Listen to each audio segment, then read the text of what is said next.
Donc, bonjour à tous, bienvenue donc à ce webinaire sur le décryptage des étiquetages nutritionnels des aliments aux États-Unis, au Canada et au Mexique.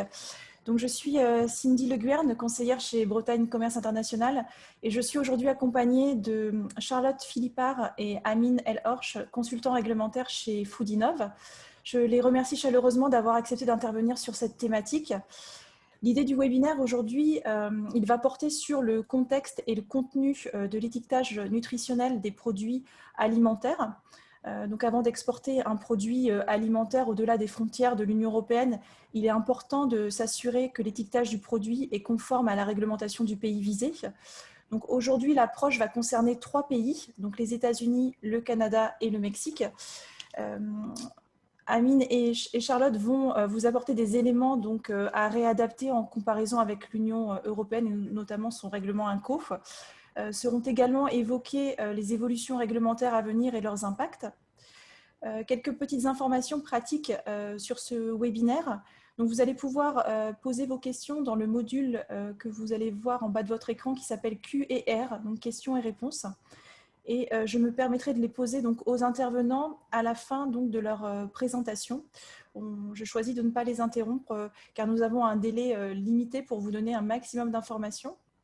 Vous êtes invités à répondre à notre enquête de satisfaction à la fin donc, de la session, ceci pour nous améliorer.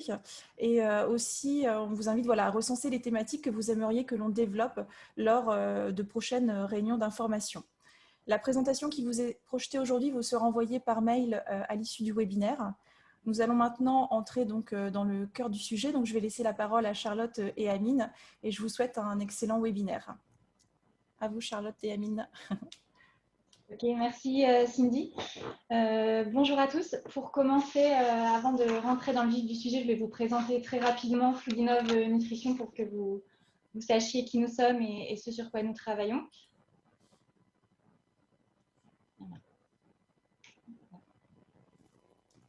Je vais passer très rapidement sur les slides.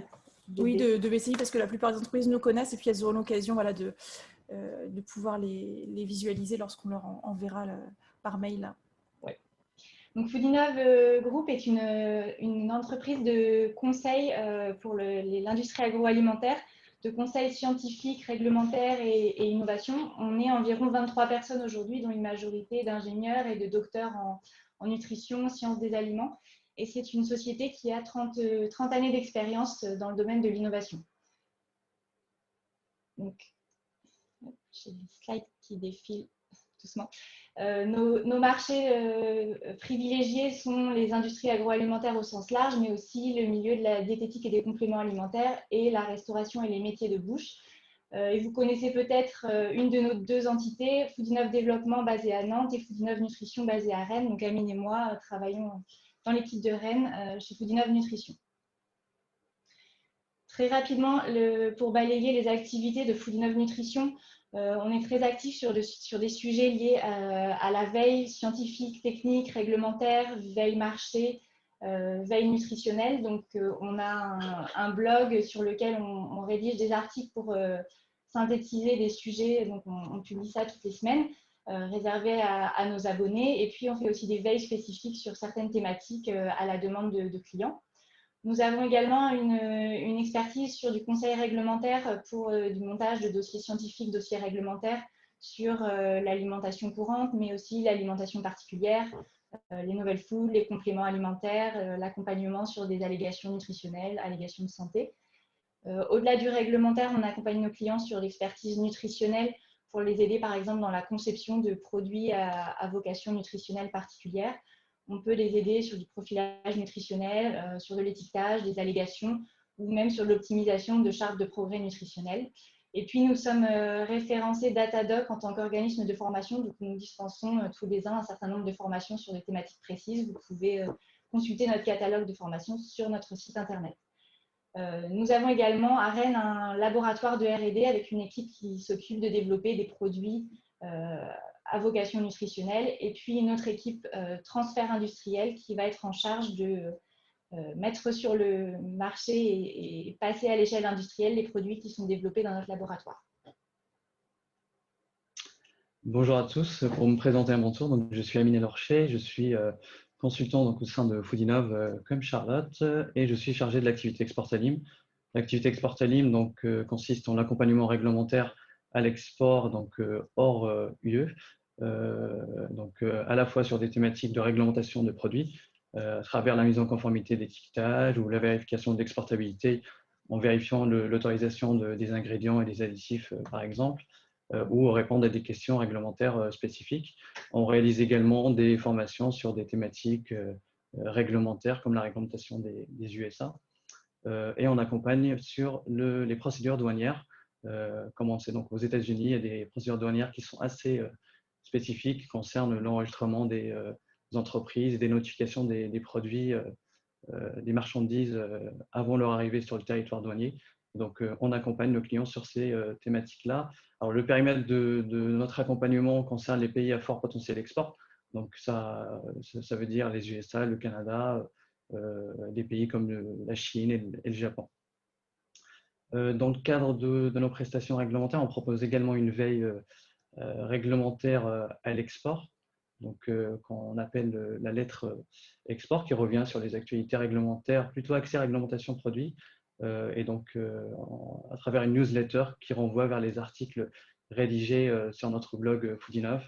Et l'équivalent de cette lettre réglementaire export au niveau national, donc c'est la revue de presse qui revient à la fois sur les actualités réglementaires au niveau national, mais sur d'autres actualités scientifiques, tendances, produits, innovations alimentaires.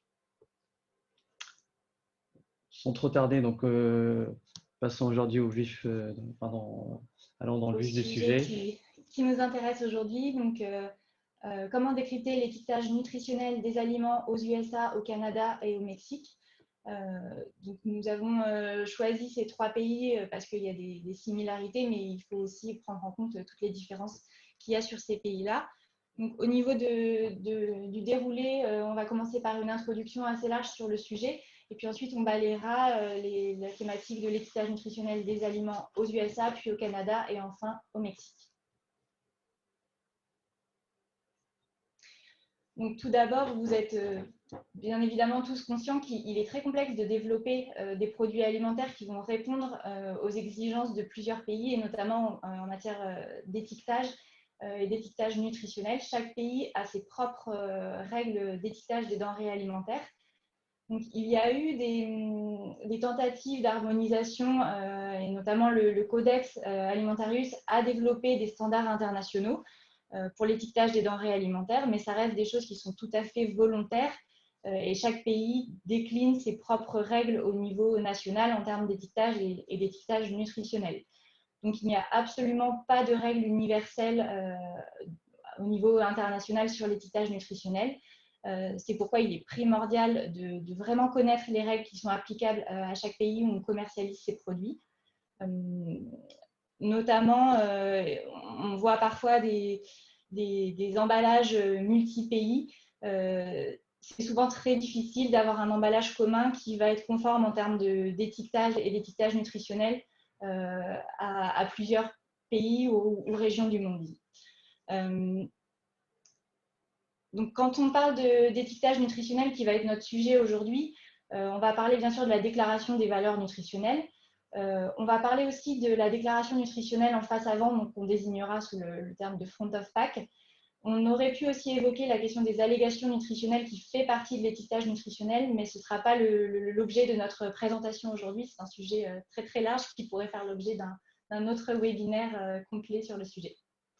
Donc, il faut savoir que sur la dernière décennie, il y a eu une intensification très forte des appels de différentes instances telles que l'OMS, la FAO, pour adopter des politiques nutritionnelles dans les pays pour aider à réduire l'incidence des maladies liées à l'alimentation telles que l'obésité.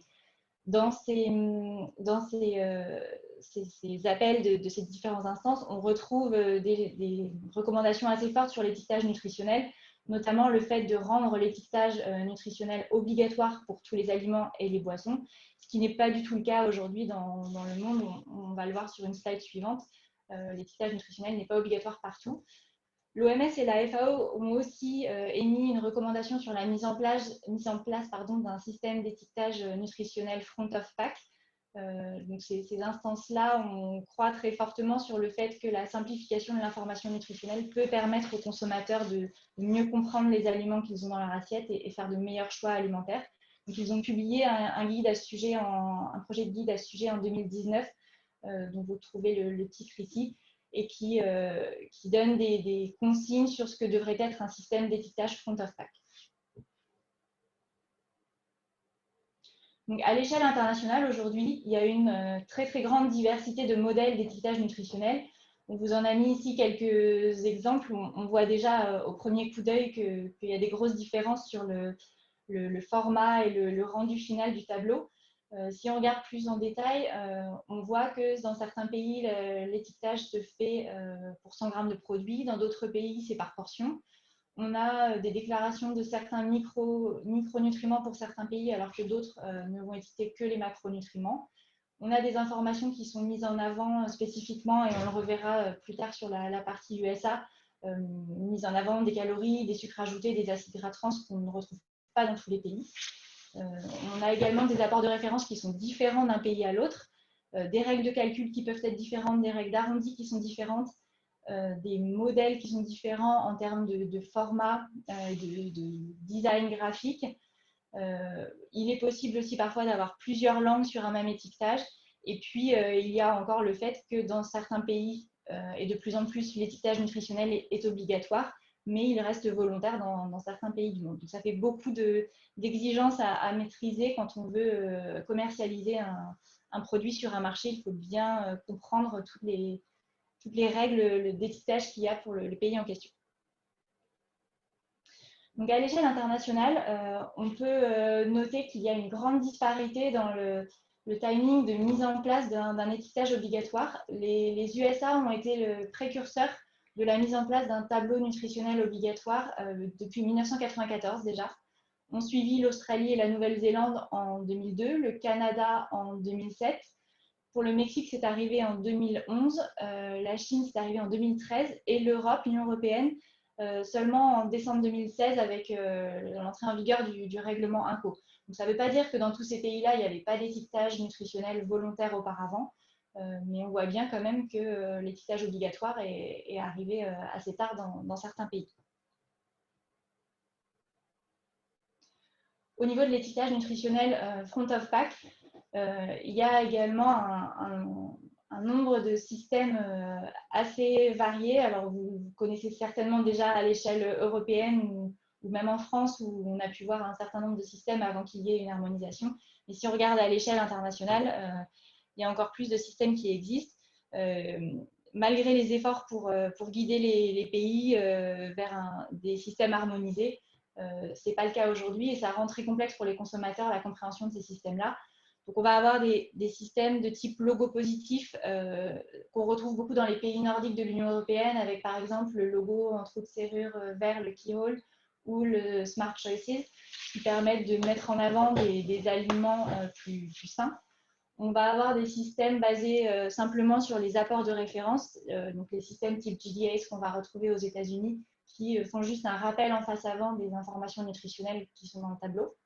On peut avoir ces mêmes systèmes, mais améliorés, je mets améliorés entre guillemets, avec des feux tricolores par exemple, ou le système italien avec les batteries pour émettre un jugement finalement sur le pourcentage d'apport de référence. On a également des systèmes de notation profilage avec un score unique. Donc là, vous connaissez très bien le Nutri-Score, ou le système qui est appliqué en Australie et en Nouvelle-Zélande, le Health Star Rating, qui donne une note au produit et se traduit avec un nombre d'étoiles. Et puis, le dernier type de système qu'on voit apparaître de plus en plus, et ça émerge beaucoup en Amérique du Sud, sont les systèmes d'avertissement sur certains nutriments. Donc, ça a démarré au Chili en 2016 avec ces logos d'avertissement sur les sucres, les matières grasses, le sel, etc.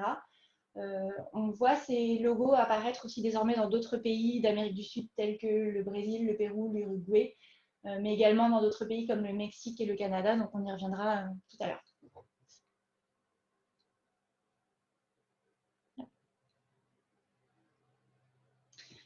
Donc, on va maintenant passer aux au sujet des USA, de l'étiquetage nutritionnel aux USA.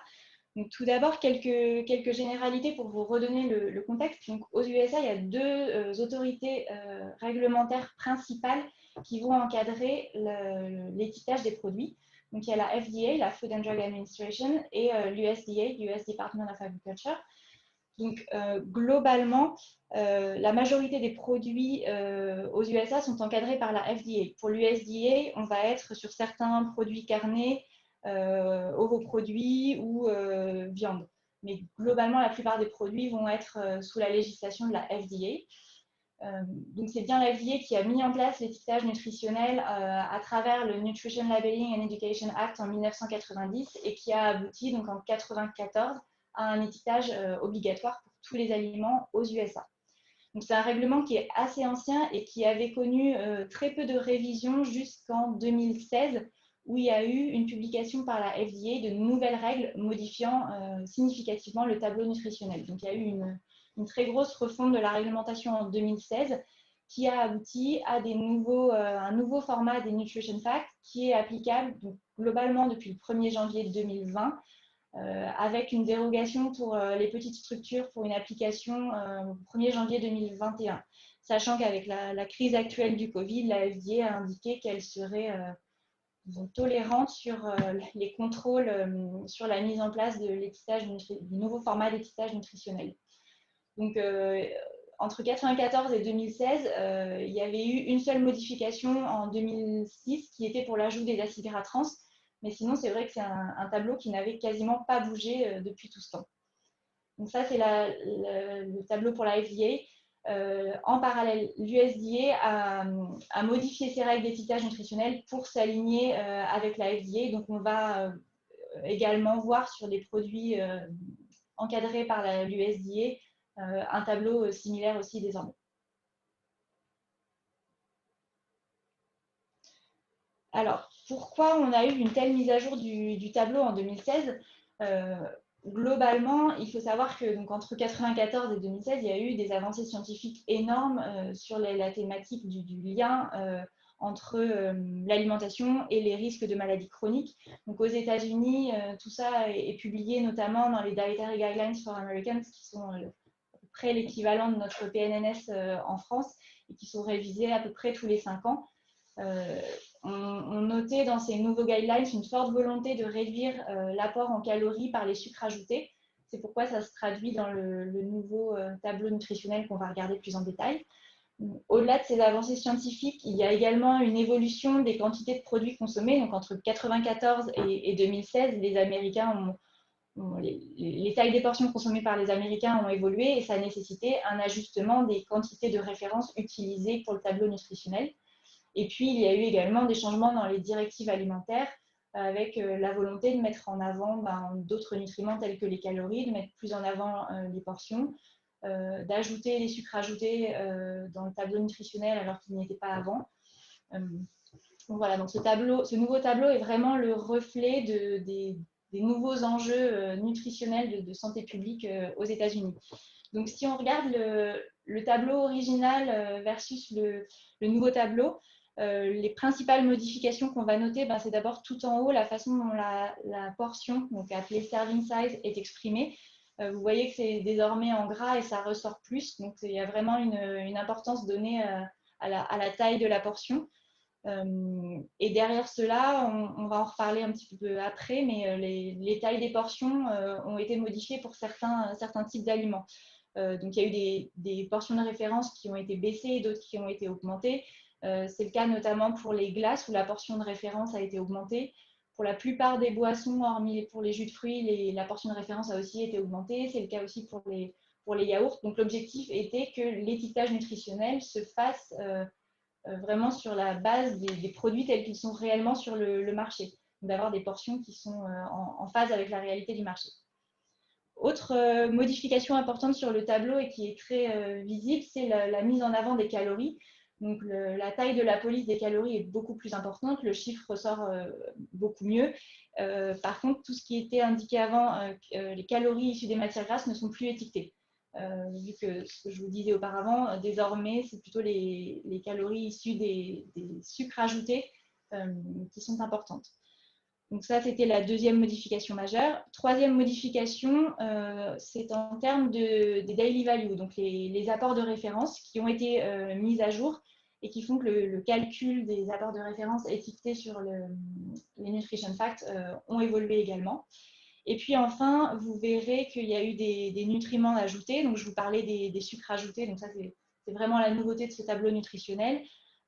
On trouve également un changement au niveau des vitamines et minéraux. Donc historiquement, c'était la vitamine A, vitamine C, calcium et fer qui étaient étiquetés. Dorénavant, ce sont la vitamine D, le calcium, le fer et le potassium.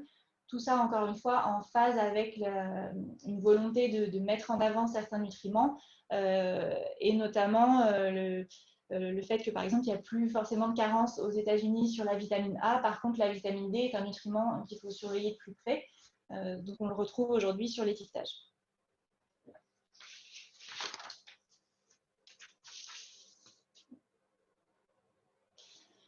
Donc, vous aurez noté que le tableau nutritionnel aux États-Unis, il a toujours le même format. Et ce n'est pas par hasard, il y a en effet des exigences de forme très très poussées sur ce tableau nutritionnel. Ça commence déjà par l'emplacement du tableau sur votre emballage. Donc, il est obligatoire que ce tableau nutritionnel se trouve sur le panneau d'information. Et le panneau d'information, c'est le panneau qui se trouve à droite du panneau principal. Donc, en théorie, vous retrouverez toujours l'étiquetage nutritionnel tout de suite à droite de votre face avant de votre pack. Il est possible parfois de le trouver en dos de pack quand il n'est pas possible de le mettre sur la droite. Mais la règle, c'est vraiment de l'avoir à droite de la face avant. Ensuite, en termes d'exigence de forme, le tableau doit toujours avoir une forme rectangulaire. Il doit être encadré par une bordure fine, être imprimé en noir sur fond blanc ou sur fond neutre. La largeur des bandes est définie, ainsi que la taille et le type de police. Donc, il n'y a pas vraiment de possibilité d'avoir un graphisme plus original. Il faut vraiment s'en tenir à ça. Je vous ai ajouté ici un visuel qui redonne toutes les règles applicables en termes d'épaisseur de certains traits. Vous noterez que le trait, par exemple, entre la serving size et les calories est assez épais, de même entre les protéines et les micronutriments. Donc ça, c'est vraiment encadré. De même que certains nutriments sont en gras, d'autres ne le sont pas. Le mot trans dans l'acide gras trans est en italique. Donc tout ça, c'est vraiment complètement codifié. Et vous devez suivre à la lettre ces consignes-là. Donc c'est pourquoi il peut être assez difficile d'improviser un tableau nutritionnel. Il faut vraiment utiliser les modèles existants ou s'adresser à des organismes qui font ce type de tableau. Il y a également plusieurs modèles autorisés. Donc, vous avez les modèles assez classiques sur la gauche des Nutrition Facts de façon verticale. Vous pouvez également le mettre à l'horizontale si ça se prête plus à votre format d'emballage. Il est aussi possible d'ajouter des colonnes. Ici, vous avez par exemple une colonne pour les informations par portion et les informations pour le packaging complet. Et puis, il y a des formats simplifiés pour les petits emballages. Donc, ça peut aller du format Nutrition Fact horizontal où toute la partie du texte sur les daily values a été enlevée pour gagner de la place. Et ça peut aller encore plus loin avec le format linéaire, mais là, c'est vraiment pour des emballages de toute petite taille.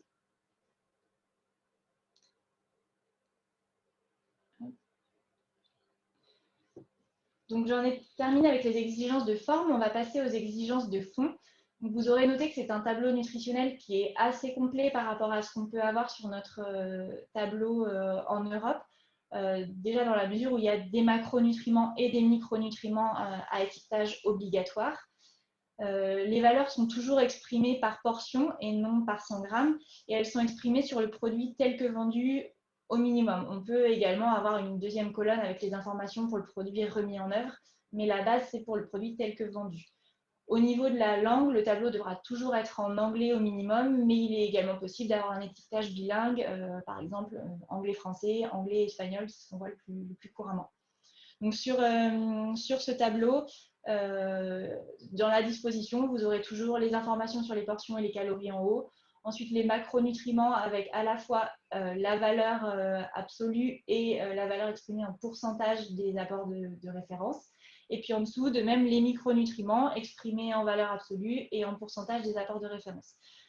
Tout en bas, vous retrouverez toujours aussi ce qu'ils appellent le footnote, qui est une petite phrase qui rappelle que les apports de référence sont basés sur l'apports quotidien de 2000 kilocalories. Donc, c'est un peu similaire à la phrase qu'on peut avoir en Europe également. Il y a également la possibilité d'ajouter du contenu volontaire. Vous ne pouvez pas ajouter ce que vous voulez. Hein. La liste que vous voyez ici est une liste fermée de nutriments volontaires qu'il est possible d'ajouter. Donc, on va retrouver par exemple les acides gras polyinsaturés, monoinsaturés, les fibres solubles ou insolubles qui devront être listées à la suite des fibres. Également tout ce qui est polyol ou alors les vitamines et minéraux. Hein, la liste complète des vitamines et minéraux, il est possible de l'ajouter. Dans ce nouveau tableau, on peut également ajouter le fluoride et la choline. Donc ça, c'est des nouveaux nutriments qu'on ne trouvait pas dans l'ancien tableau. Aujourd'hui, il est possible de les ajouter. Et enfin, tout en bas du tableau, on peut aussi étiqueter les calories par gramme ou encore les calories issues des acides gras saturés.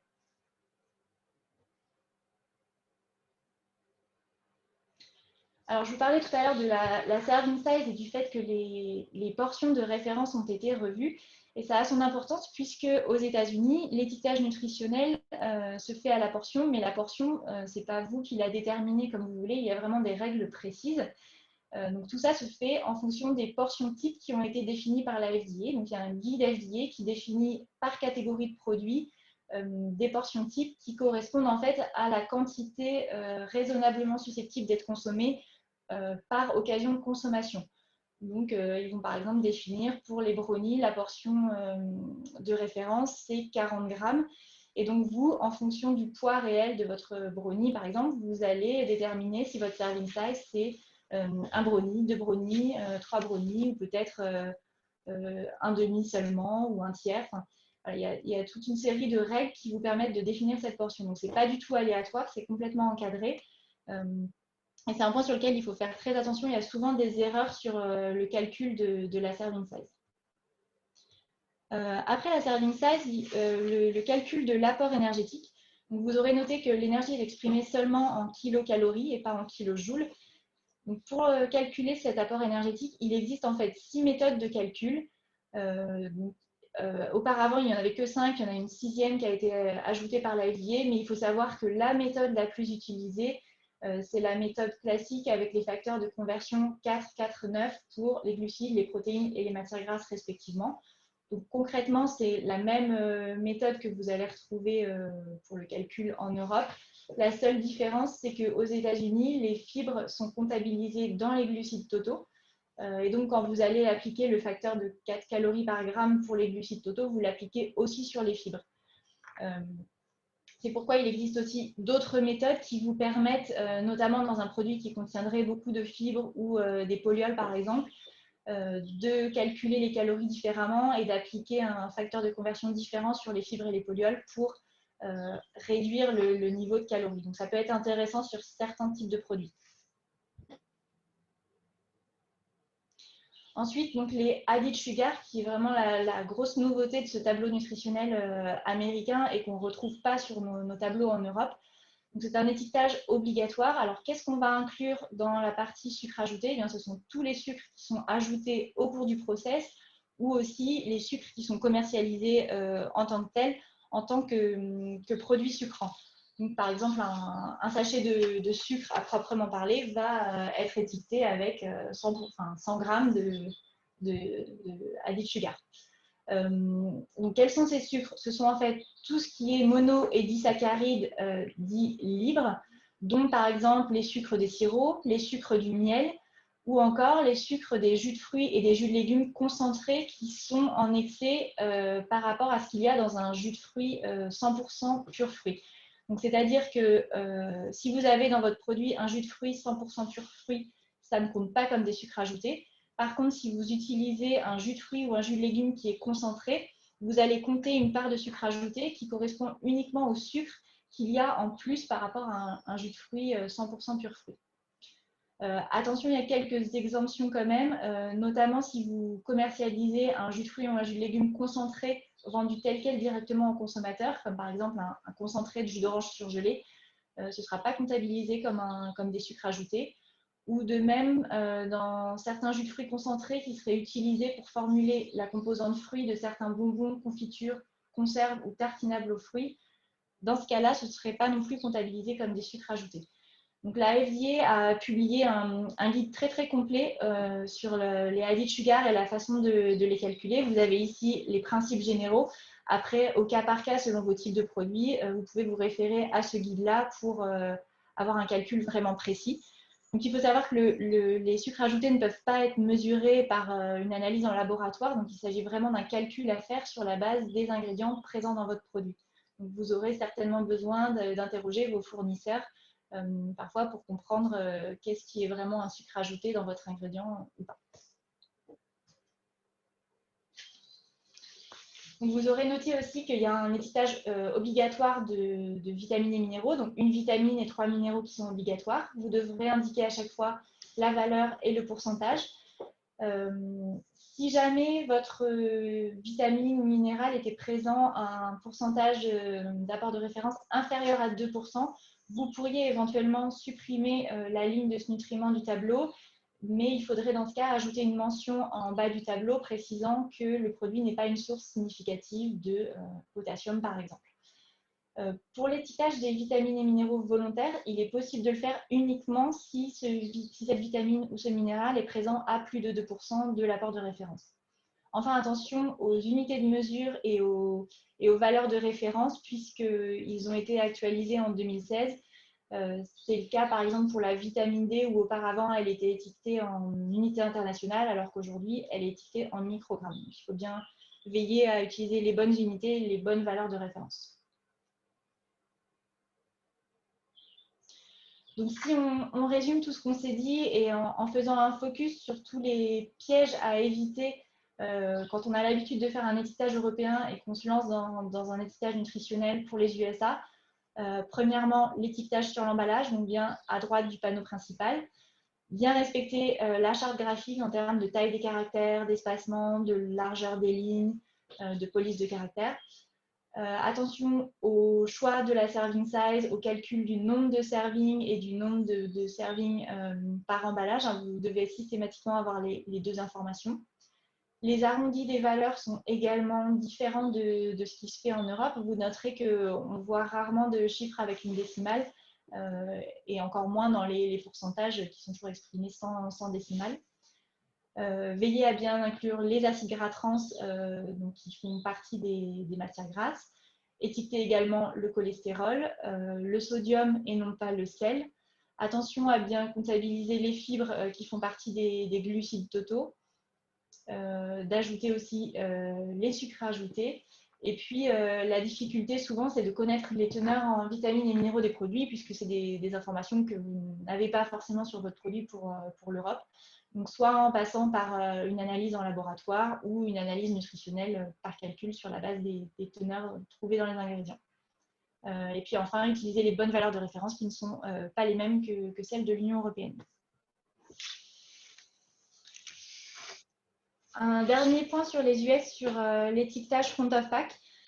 Donc, aux États-Unis, il y a un débat sur le sujet, comme dans beaucoup de pays, depuis des années. Il y a eu des recommandations émises par diverses instances reconnues, diverses associations. Donc, c'est un débat qui existe depuis de nombreuses années. Pour autant, il n'y a à ce jour aucun encadrement réglementaire de l'étiquetage nutritionnel front of pack aux USA. Dans la pratique, on note que on trouve de l'étiquetage front of pack sur de nombreux produits et sous des formats assez différents, ce qui rend la compréhension difficile pour le consommateur. Donc, à savoir quand même qu'aujourd'hui, il y a un système qui est utilisé de façon volontaire, mais qui est beaucoup plus utilisé que les autres, c'est le système des Guidelines Daily Allowance, les GDAs, qui est un simple rappel en face avant des teneurs en calories, acides gras saturés, sodium et sucre par portion et les pourcentages de daily value associés. Il existe d'ailleurs depuis 2011 un système qui s'appelle, une initiative qui s'appelle Facts Upfront et qui a permis en fait une harmonisation graphique des GDAs. Donc les deux exemples que vous voyez ici, c'est bien des GDAs au format Facts Upfront. donc qui ont donné disons, un cadre sur la façon de l'étiqueter et qui ont également permis d'aller plus loin que les 4 nutriments à éviter. Dans cette initiative Fact Upfront, il est possible d'étiqueter des nutriments à valoriser. Vous avez ici sur l'exemple, par exemple, le potassium et la vitamine A qui sont étiquetés. Donc, il est possible de faire ça sur votre étiquetage front of pack aux USA. J'en ai fini avec la partie USA. On va passer au Canada avec Amine. Passons désormais au Canada. Donc, pour introduction et rappel, la réglementation des produits alimentaires au Canada relève de la compétence du ministère fédéral de la Santé, donc, qui est Santé Canada. Santé Canada donc, va mettre en place un certain nombre de dispositions réglementaires et c'est à l'Agence canadienne d'inspection des aliments qu'on appelle l'ASIA. Donc, c'est l'ASIA qui va veiller à leur bonne application. Donc Santé Canada donc, a mis en place un règlement sur l'étiquetage des aliments donc préemballés et boissons, donc qu'on appelle le RAD, règlement sur les aliments et drogues. Donc ce règlement donc, est facilement accessible sur le site du Santé Canada et des outils ont été mis en place par Santé Canada pour faciliter l'accès aux exigences d'étiquetage, contrairement aux USA où le site de la FDA peut être assez peut être difficile d'accès et où il est très difficile de trouver toutes les informations. Donc, au Canada, il y a vraiment des outils qui permettent de bien comprendre la réglementation et dans les 2 langues, bien évidemment. Donc, le RAD a donc subi un certain nombre de modifications depuis sa publication, mais la modification la plus significative en termes d'étiquetage est la modification de 2016, donc du 14 décembre 2016. C'est une modification qui est arrivée donc, la même année que la modification du tableau nutritionnel américain, quelques mois après seulement. Et donc, cette modification concerne un certain nombre d'éléments. Ces éléments sont donc la liste des ingrédients à travers des exigences de fond et de forme, l'étiquetage de certains ingrédients et l'étiquetage des colorants alimentaires. Mais l'élément le plus significatif et le plus impactant pour les entreprises a été l'étiquetage nutritionnel, comme pour les USA. Pour mettre en place ces modifications, donc un délai de 5 ans a été accordé aux entreprises pour une date limite jusqu'au 14 décembre 2021. Mais au vu du contexte sanitaire de l'année dernière, donc il y a un délai d'1 an supplémentaire qui a été accordé, et donc ce qui repousse la date limite jusqu'au 15 décembre 2022, date à laquelle l'ASIA va procéder à des vérifications de conformité. Alors, pourquoi une mise à jour de ce tableau nutritionnel qui s'appelle le panneau de la valeur nutritive, donc Nutrition Facts, comme pour les USA. Savoir que ce tableau se calque énormément sur, c'est vachement calqué sur le modèle américain. L'objectif du gouvernement canadien, c'était de mettre en place une politique nutritionnelle afin de rendre certaines informations plus faciles à trouver. C'est le cas notamment des calories et des portions qui ont été mises en évidence sur le tableau nutritionnel. Comme pour les USA, donc les habitudes de consommation canadiennes ont évolué, ce qui a eu pour conséquence donc, la nécessité de la mise à jour des quantités de consommation de référence et donc comme pour objectif de rendre les portions donc, plus cohérentes et réalistes et plus faciles à comparer d'ailleurs d'un produit à un autre. L'idée également, c'était d'intégrer les nouvelles données scientifiques, savoir que la population canadienne, des études ont montré que la population canadienne n'était plus déficiente en certains micronutriments, mais qu'il était plus important d'afficher certains micronutriments plus que d'autres. Ces nouvelles données scientifiques ont également eu comme conséquence la mise à jour des apports journaliers de référence et par conséquent également la révision des pourcentages de valeur quotidienne au niveau du tableau nutritionnel. Santé Canada souhaitait également mettre en place, ajouter au sein du tableau nutritionnel une note complémentaire en bas du tableau sur le pourcentage de valeur quotidienne, donc le pourcentage de daily value, pour comprendre ce que c'est ce pourcentage. Et donc, ce qu'on retrouve aujourd'hui sur le tableau nutritionnel, c'est une indication comme quoi donc 5% de l'apport journalier recommandé, c'est peu. À partir de 15%, c'est beaucoup.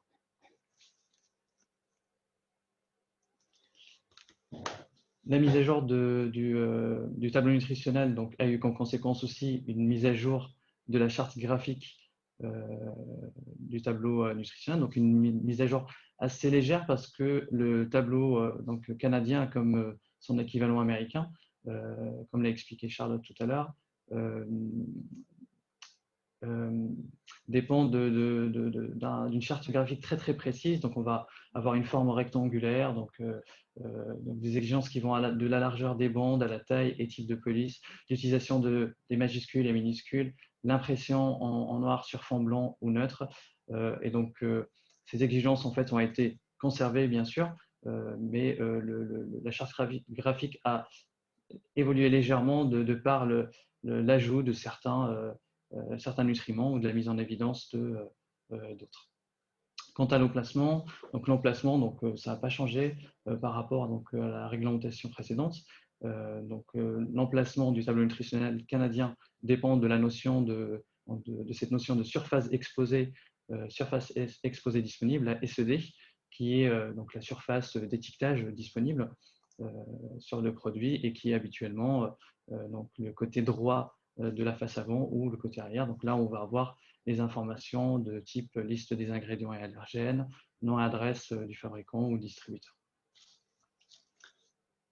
À savoir que cette surface exposée disponible, donc pour la calculer, donc il y a tout un guide qui a été fait par Santé Canada, parce que ça dépend du type d'emballage, de la catégorie du produit, etc. Donc il y a toute une page qui a été prévue pour la surface exposée disponible, et en fonction donc de cette surface-là, vous pouvez d'ailleurs être exempté de l'étiquetage nutritionnel.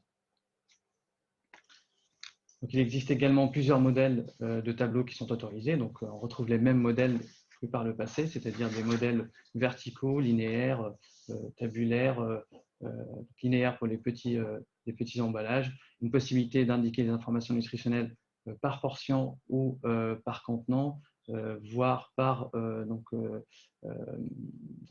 pour le produit tel que vendu, tel que consommé, tel que vendu au minimum et tel que vendu. Donc il y a un ensemble de modèles, et là, comme les USA, donc Santé Canada propose donc un guide, un document qui regroupe tous ces modèles-là pour donc choisir donc le modèle qui vous convient, et il y a donc un outil d'aide au choix du modèle qui dépend de la SED de l'emballage.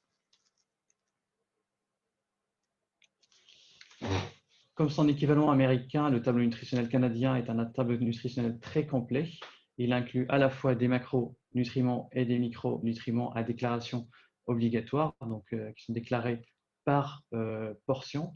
Donc ces macronutriments, donc ça va être les lipides, les glucides, les protéines, en plus du cholestérol. Et pour les micronutriments, on va avoir donc le sodium, le potassium, le calcium et le fer. Donc pour chaque teneur en nutriments, donc on va avoir un pourcentage d'apport journalier, de daily value, qui est indiqué. Donc certains nutriments n'en ont pas parce qu'il n'y a pas d'apport journalier recommandé pour ces nutriments. Et on retrouve en bas du tableau ce que j'expliquais tout à l'heure, donc une info sur les niveaux de consommation recommandés. 5% au plus, 5% c'est peu, 15% au plus c'est beaucoup. Alors petite particularité canadienne, le tableau nutritionnel doit être dans les deux langues, sauf en cas d'exemption. Alors l'ordre de la langue est au choix, donc ça peut être langue anglais-français ou français-anglais. À ces macro- et micronutriments obligatoires se rajoutent des nutriments à déclaration volontaire. C'est le cas des acides gras polyinsaturés. On peut même distinguer entre les oméga 3 et les oméga 6. On retrouve les acides gras monoinsaturés, les fibres. On peut également distinguer entre les fibres solubles et insolubles, les polyols, des glucides comme l'amidon et autres vitamines et minéraux qui ne sont pas à déclaration obligatoire. Donc, si l'on compare l'ancien tableau avec le nouveau tableau, donc on voit de suite que La portion donc, et les calories ont bien été mises en évidence dans le nouveau tableau nutritionnel.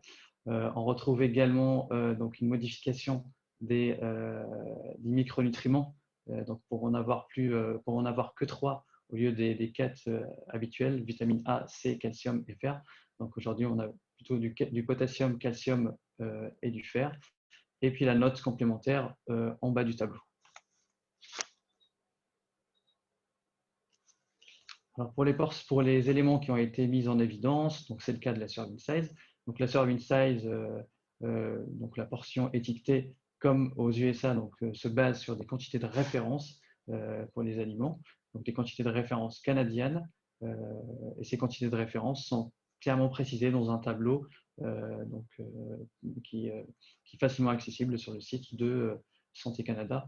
Donc en fonction de ces quantités de référence, et d'un certain mode de calcul, on va pouvoir définir la portion à étiqueter.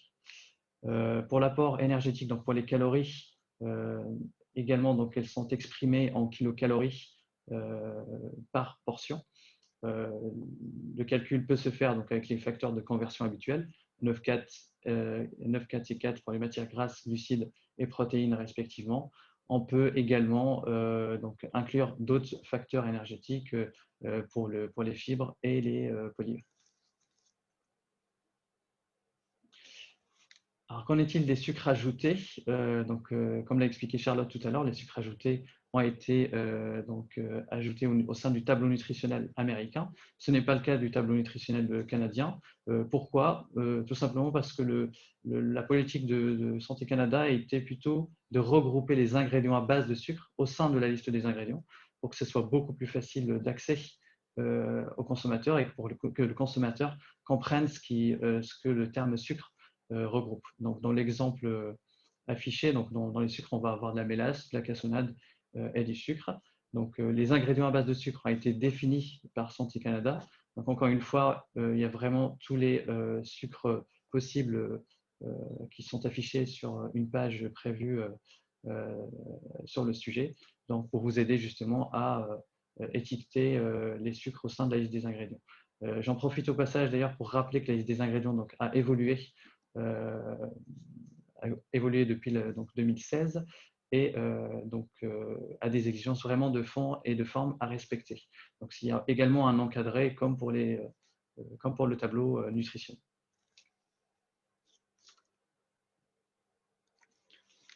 Pour l'étiquetage des micronutriments, donc comme je le disais tout à l'heure, Santé Canada n'a conservé que le potassium, calcium et fer, donc au lieu de la vitamine A, C, calcium et fer. Pourquoi? Donc tout simplement parce que la population canadienne n'était plus déficiente en vitamine et C, du moins c'est ce que les études ont démontré, et elle est aujourd'hui déficiente en potassium, donc raison pour laquelle il était plus intéressant d'étiqueter le potassium plutôt que les vitamines A et C. Alors, autre nouveauté de la réglementation de 2016, c'est l'ajout des quantités pour les vitamines et minéraux. Donc, par le passé, il est tout simplement nécessaire d'indiquer le pourcentage de daily value.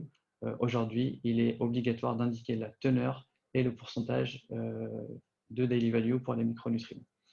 À savoir que les valeurs de référence pour ce calcul de pourcentage de daily value ont été actualisées en 2016. Donc, il y a des apports journaliers recommandés qui ont été augmentés. C'est le cas de plusieurs nutriments comme la vitamine D. Alors, pour résumer, comme l'a fait Charlotte tout à l'heure pour les USA, qu'est-ce qu'il faut prendre en compte quand on prépare un étiquetage nutritionnel à destination du Canada? Donc, l'emplacement sur l'emballage, comme je le disais tout à l'heure, en prenant en compte cette notion de la SED, donc de la surface exposée disponible. Donc, bien respecter la charte graphique, donc la nouvelle charte graphique, qui va de la largeur des bandes à la taille des polices, etc. Bien choisir sa portion à étiqueter, donc en se basant sur les quantités de référence canadiennes. Bien penser donc à prendre en compte les arrondis des valeurs selon la réglementation canadienne et non pas la réglementation européenne. Inclure les acides gras trans et cholestérol qu'il va falloir donc calculer par analyse nutritionnelle par calcul ou à travers une analyse, labo. Pensez à inclure les fibres au sein des glucides. Étiqueter le sodium et non le sel, donc le facteur de conversion étant le même que pour les USA. Autre nouveauté, donc pour les sucres, comme pour les USA d'ailleurs, il y a un pourcentage daily value qui est désormais obligatoire pour les sucres. Donc pourquoi? Parce qu'il y a un apport journalier recommandé, donc à ne pas dépasser, qui a été prévu pour les sucres. Et donc depuis la nouvelle réglementation, donc il faut indiquer le pourcentage de daily value pour les sucres totaux. Prendre en compte donc les teneurs en minéraux, donc à travers l'analyse par calcul ou analyse labo, et prendre en compte les bonnes valeurs de référence pour les apports journaliers recommandés.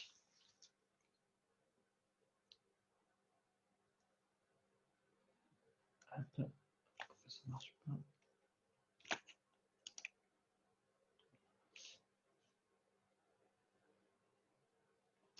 Alors, un dernier point sur le Canada, donc le point front of pack.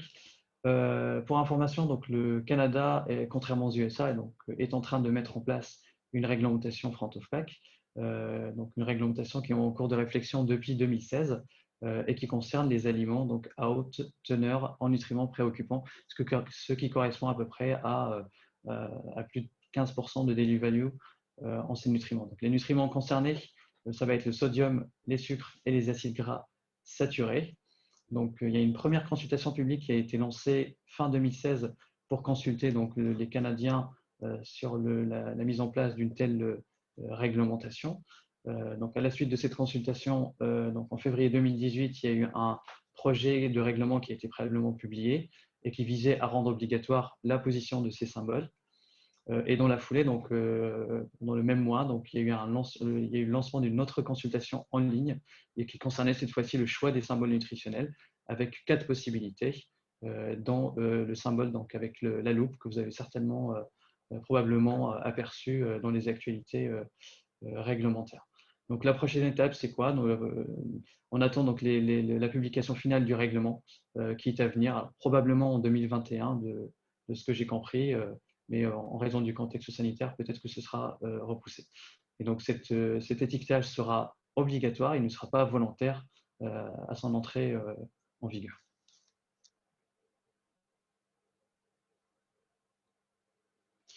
Et pour finir, donc un point rapidement également sur le Mexique, à la fois sur la partie étiquetage nutritionnel, sur le tableau nutritionnel et front of pack. Donc le Mexique, au Mexique, donc les produits alimentaires peuvent relever de la compétence de plusieurs donc ministères. C'est le cas du ministère de la Santé, donc Salud, le ministère de l'Économie et le ministère de l'Agriculture. Le ministère de la Santé donc, travaille en collaboration avec le département COFEPRIS, qui est de la Commission fédérale de la protection contre les risques sanitaires. Le règlement donc, qui encadre l'étiquetage des produits alimentaires, ça va être la norme 51, donc NOM 51, NOM pour norme officielle mexicaine, donc ce qui va réglementer l'étiquetage des produits alimentaires préemballés et des boissons. Alors, la norme 51, pour rappel, est entrée en vigueur, donc, ou du moins sa dernière modification est entrée en vigueur en 2010. Donc, à l'entrée en vigueur de cette norme, le tableau nutritionnel a été rendu obligatoire. Puis quelques années après, il y a eu l'obligation donc de prendre en compte de mettre en place l'étiquetage front of pack. Cette norme a été modifiée donc récemment, donc en octobre 2019, pour apporter un certain nombre de modifications qui concernent le tableau nutritionnel, l'étiquetage front of pack principalement, mais aussi d'autres éléments comme les allergènes, le nom du produit et les additifs. Donc cette modification a rencontré donc, plusieurs freins, étant donné qu'il y a plusieurs organisations qui ont lutté et qui ont même déposé des recours devant les tribunaux afin de l'annuler, étant donné que, comme je le disais, la modification, donc la plus importante, c'est l'étiquetage front of pack à travers des avertissements, chose que l'industrie alimentaire n'a pas souhaité vraiment mettre en place. Et donc, malgré les recours déposés, il y a tout de même une publication au bulletin officiel le 27 mars 2020 avec entrée en vigueur 6 mois après. Donc, l'étiquetage nutritionnel fait partie des éléments mis à jour, comme je le disais, à la fois sur le tableau nutritionnel et l'étiquetage front-of-pack. Quels sont les changements? L'étiquetage front-of-pack, il est entré en application 6 mois après la publication au bulletin officiel, dès le 1er octobre 2020. Puis il y a eu une prolongation au 1er décembre 2020. Donc aujourd'hui, l'étiquetage front-of-pack au Mexique est obligatoire, mais il y a une période de transition qui est de 5 ans qui a été quand même accordée. Alors la période de transition ne concerne pas l'obligation, mais concerne plutôt les seuils de nutriments qui doivent être pris en compte. Donc qui sont renforcés d'une étape à une autre, et le nombre de nutriments à indiquer également. Donc cette période de transition se déroule en 5 ans et en 3 étapes. Le tableau nutritionnel, quant à lui, ainsi que les autres dispositions qui ont été changées, entre en vigueur le 1er avril 2021. C'est-à-dire que si vous exportez aujourd'hui au Mexique, il faut absolument vous mettre en conformité au 1er avril 2021 avec les nouvelles dispositions du tableau nutritionnel. Alors, pourquoi une mise à jour de l'existant, en tout cas en ce qui concerne l'étiquetage front-of-pack qui représente la majeure partie de la nouveauté de cette modification de normes. Le Mexique en fait fait face à une crise d'obésité qui est sans précédent, et donc la politique du Mexique était d'avertir sur les produits avec des teneurs élevées en nutriments critiques afin d'encourager la population à manger plus sainement. Bien sûr, il y a un système qui existait depuis l'année 2014, mais selon les dernières études qui ont été menées, ce système était très peu compréhensible par la population mexicaine, ce qui a conduit le gouvernement à opter pour un avertissement sur les excès de certains nutriments en suivant le modèle chilien qui est entré en place en 2016, plutôt que d'informer sur les teneurs et les pourcentages selon les GDA, donc les systèmes d'apport de référence. Alors, ces avertissements se présentent sous forme d'octogones, en fait, à poser sur le devant des aliments, avec un emplacement qui est bien défini et bien réglementé.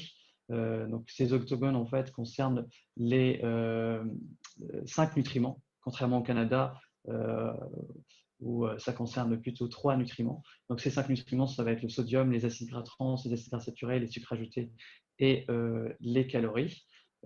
Puis en plus de ces octogones à apposer, il y a des avertissements rectangulaires qui concernent plutôt les produits destinés, on va dire, pour les enfants, parce que l'objectif de ces avertissements, c'est de décourager la consommation de produits contenant à la fois les édulcorants et de la caféine pour les enfants. Ces octogones, ce qu'on appelle des cellos, des timbres ou des labels apposés sur l'avant du produit. Ces octogones ont des exigences bien précises.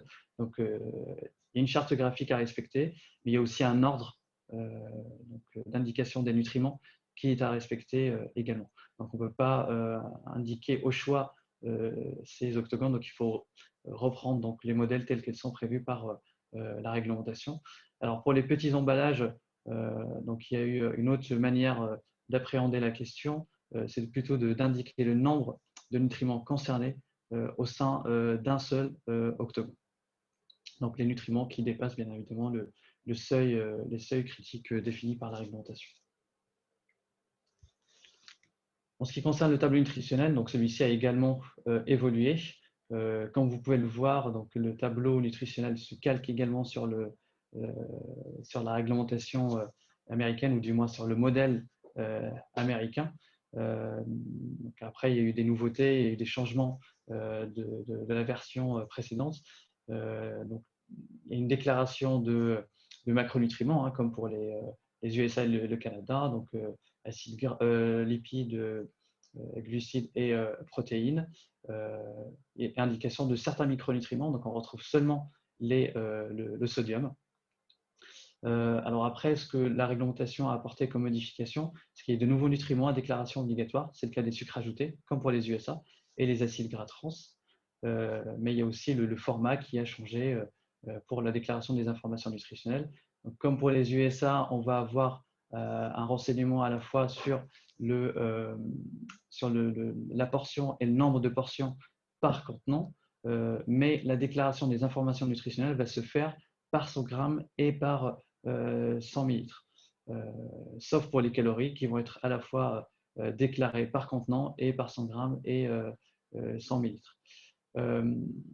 Donc pour les nutriments, il y aura tout simplement la teneur en grammes ou en milligrammes à déclarer, donc pour 100 grammes et millilitres, alors que pour les micronutriments, l'affichage en fait se fait par portion. Donc il faut venir préciser les pourcentages et non pas les quantités de daily value, de valeur nutritionnelle recommandée par portion et non pas par 100 grammes millilitres. Donc c'est vrai que c'est pas évident parce que c'est à la fois un juste milieu entre les USA et le Canada et même la réglementation UE, puisqu'on va indiquer les informations nutritionnelles par 100 grammes et ou par 100 millilitres. Alors, parmi les autres changements de la réglementation du tableau nutritionnel, donc les valeurs de référence pour certains nutriments ont évolué, comme les USA et le Canada. C'est le cas de la vitamine D. Les règles d'arrondi ont également changé, mais principalement pour les acides gras trans, les glucides et leurs composants, les fibres, les vitamines et minéraux. Et les règles de calcul de l'apport calorique ont également changé avec des nouveaux facteurs à prendre en compte pour les polymères. Il existe plusieurs modèles qui sont donc possibles pour étiqueter, pour déclarer les informations nutritionnelles. Donc modèles qui sont soumis à une charte graphique également qui est bien précise, sur laquelle je ne reviens pas parce que ça rejoint ce qui a été dit auparavant sur les USA et le Canada. Et donc on a plusieurs modèles, des modèles standards, des modèles linéaires, des modèles double colonne, etc.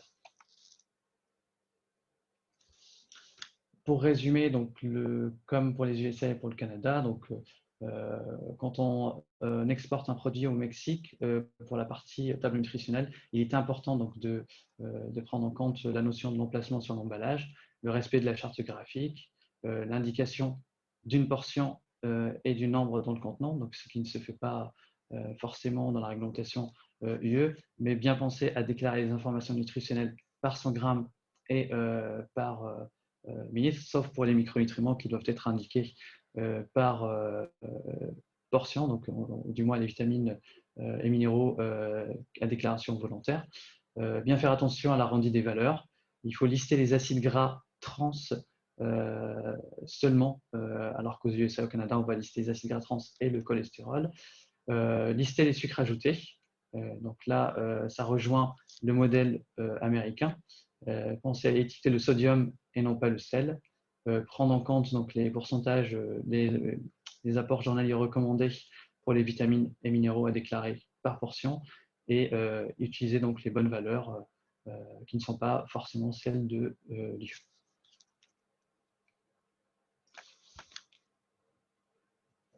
Et voilà, donc on arrive à la fin de cet atelier qui portait sur les évolutions nutritionnelles. Donc je ne sais pas s'il y a des questions, Cindy. Oui, alors tout d'abord, merci Charlotte et Amine pour la pertinence de votre présentation. C'était très clair, très intéressant d'avoir un focus sur 3 différents pays. Donc, il y a quelques questions que je vais vous poser, sachant qu'il y en a certaines, je pense que vous y avez répondu tout au long de votre intervention. Donc, une première question par rapport aux États-Unis. L'étiquetage front of pack est-il bien volontaire? Donc, moi, ce que j'ai retenu, c'est qu'il n'y avait pas d'encadrement réglementaire. Donc, je vous laisse répondre. Oui. En effet, c'est ça, il est complètement volontaire. Il y a beaucoup de discussions autour du sujet, mais rien n'a été statué d'un point de vue légal par la FDA.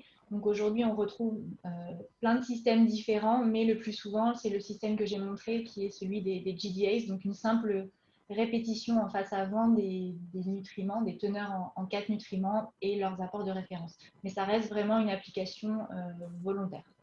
Après, l'FDA donc, a priorisé les modifications du tableau nutritionnel qui étaient plus importantes pour eux, mais ça ne sera tardé pour l'étiquetage front of pack, donc il y a plusieurs discussions qui sont en cours actuellement. Ok. Alors, une autre question liée à votre introduction sur l'étiquetage front of pack. La Chine n'est pas citée. Est-ce que ce pays travaille sur ce type d'étiquetage? Alors, je n'ai pas la réponse pour la Chine spécifiquement. Alors, je n'ai pas connaissance d'un tel étiquetage, ou du moins, je n'ai pas eu à travailler sur la question. Mais de par les recommandations donc, de l'OMS et du FAO, ça ne m'étonnerait pas qu'il y ait des choses qui soient mises en place, ou du moins l'acceptation de certains systèmes front of pack déjà d'actualité. Tous les pays plus avancés y travaillent. On voit bien que déjà pour la mise en place du tableau nutritionnel obligatoire, il y a un décalage énorme entre les États-Unis qui l'ont mis en place en 1994 et l'Europe en 2016. Voilà, donc chacun y va à son rythme, mais je pense qu'à terme, c'est des choses qu'on verra dans différents pays. Dans la plupart des pays, sous des formats malheureusement très différents qui rendent la mise en place compliquée. Ce qui est important, c'est que pour un consommateur dans un pays, en Chine par exemple, il ait un seul système pour que lui puisse s'y retrouver. Que le système soit différent entre les US, le Mexique et le Canada, c'est une chose, mais déjà qu'il y ait un système harmonisé dans chaque pays, ça simplifierait. Ce qu'on voit, ce qui se développe de plus en plus en Europe et en France, c'est le Nutri-Score, justement pour faciliter l'information aux consommateurs sur la qualité nutritionnelle des aliments. On voit que ce logo, il est de plus en plus plébiscité, mais il reste aussi facultatif et il repose un peu sur le volontariat finalement des entreprises agroalimentaires. Je ne sais pas si vous avez des commentaires sur le Nutri-Score qui correspond à l'étiquetage nutritionnel des aliments en France et en Europe. Ouais, le Nutri-Score a démarré en France et est déployé aujourd'hui dans un certain nombre de pays européens. Ça reste volontaire. Après, une entreprise qui se lance dans l'aventure Nutri-Score doit le faire sur tous ses produits. On ne peut pas décider de le faire sur un produit et pas sur d'autres. C'est différent aujourd'hui aux États-Unis sur les GDA, il n'y a pas d'encadrement. C'est possible de le mettre sur une partie de sa gamme de produits qui a un profil nutritionnel plutôt correct et pas sur le reste de la gamme. Il faut savoir qu'aux États-Unis, d'un point de vue réglementaire, il y a le premier amendement est un frein en fait à la mise en place de certains systèmes front of pack simplifiés du type Nutri-Score. Disons qu'aujourd'hui, il y a des éléments dans le premier amendement qui font qu'il ne serait a priori pas possible d'avoir un système de score unique comme le Nutri-Score. Donc, le système des GDAs reste en phase aujourd'hui avec ce cadre réglementaire, mais tout ce qui est score unique ne répondrait pas à ces exigences-là, de même que s'il y avait un système avec un code couleur, le code couleur pourrait être contraire au principe du premier amendement. Donc, il y a un gros travail de fond aux États-Unis nécessaire d'un point de vue réglementaire pour pouvoir faire passer ce type de système comme une. Voilà. Ok, merci. Il y avait une question, qu'est-ce qui est défini comme petit emballage? Alors, pour quel pays? C'était lorsqu'on était sur la partie États-Unis que cette question a été posée. Alors, les petits emballages, en fait, ça dépend de la surface totale du produit. Donc, il y a un calcul qui est fait en fonction du format du produit et qui permet de savoir rapidement si on peut être exempté de l'étiquetage nutritionnel ou pas. Alors, la question du petit emballage se pose souvent pour justement l'exemption de l'étiquetage nutritionnel. J'en profite pour rappeler qu'on peut être exempté d'un étiquetage nutritionnel de par justement la taille de l'emballage ou même de la composition du produit, mais il faut penser à demander l'exemption d'étiquetage nutritionnel directement sur le site de la FDA. Et il faut la redemander tous les ans. D'accord. Et un petit emballage, on va être plutôt de l'ordre d'un paquet de chewing-gum. C'est vraiment très petit. C'est tout petit. Hein. Il y a très peu d'emballages qui rentrent dans ce cadre-là. D'accord. J'avais une autre question sur les États-Unis. Il est possible de faire un étiquetage bilingue anglais-français ou français-espagnol, mais le produit ne pourra pas être vendu dans d'autres pays car les nutrition facts ne correspondent qu'aux exigences américaines. Cet étiquetage bilingue ne s'adresse qu'aux populations américaines. Pouvez-vous confirmer? Alors, C'est bien ça, tout à fait, oui. notamment avec la Pologne. On a souvent la question justement de plusieurs tableaux nutritionnels au sein du même étiquetage. Alors nous, on déconseille. Alors déjà aux États-Unis, c'est interdit donc d'avoir un autre système en place. C'est pas facile pour le consommateur, donc ça peut être trompeur. Euh, Après, pour d'autres pays, on ne recommande pas parce que dans tous les cas, il faut se conformer aux exigences de de chaque pays. Après, certains, je vous avoue que certains de nos clients optent quand même pour, enfin, laissent les deux tableaux nutritionnels, mais après, la responsabilité revient à eux. Mais nous, en tout cas, on déconseille et les textes réglementaires sont clairs sur la question. Et ça peut porter à confusion si on prend très simplement l'exemple des glucides totaux. Pour un même produit, la valeur ne sera pas la même sur le tableau européen ou sur le tableau américain. Donc, faire coexister ces deux tableaux sur un même emballage, ça donnerait deux infos contradictoires. Donc, pour le consommateur, c'est compliqué. Et par rapport à la question de la langue, je pense que c'est surtout l'espagnol qu'on voit souvent dans les États les plus proches du Mexique, forcément, avec une population mexicaine assez forte. Après, on Et trouve le aussi français, de temps en temps. voilà, c'est surtout pour les produits importés qui souhaitent absolument mettre en avant la langue française de par l'appréciation des produits made in France. Donc c'est possible, mais il faut penser aussi à à traduire aussi toutes les autres mentions obligatoires. Et la taille du tableau ne peut pas être réduite, donc ça veut dire qu'on ne peut pas écrire en plus petit parce qu'on a mis deux langues, donc ça prend une certaine place. Il faut avoir de la place. Ok, alors une autre question qui a été posée pendant votre présentation sur les États-Unis concernant les sucres ajoutés. Est-ce que les sucres utilisés dans la fabrication d'un ingrédient, exemple purée sucrée utilisée dans un entremets, doivent être comptabilisés dans les sucres ajoutés? Oui, on compte bien tous les sucres ajoutés, même si le sucre a été ajouté dans l'ingrédient tel que vous l'achetez pour mettre dans votre produit. S'il répond à la définition de sucre ajouté, en effet, même s'il est dans l'ingrédient, oui. Ok. Vrai que pour les sucres ajoutés, ça peut être un peu difficile parce que le calcul doit se faire manuellement. C'est pas comme les autres macro et micronutriments qui peuvent être analysés en laboratoire. Donc là, vraiment, le calcul doit se faire en prenant en compte les ingrédients et les ingrédients composants de chaque ingrédient.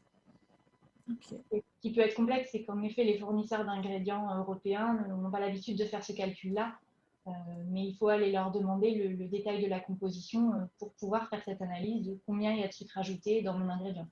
Et c'est assez complexe sur des produits qui contiennent des fruits. Qu'est-ce qu'on considère dans le fruit comme un sucre ajouté ou un sucre naturellement présent? Alors après, l'FDA se rend compte effectivement que c'est compliqué de faire ce calcul, qu'il y a des guides qui ont été publiés sur la question, et notamment sur la question des jus de fruits et légumes. Okay.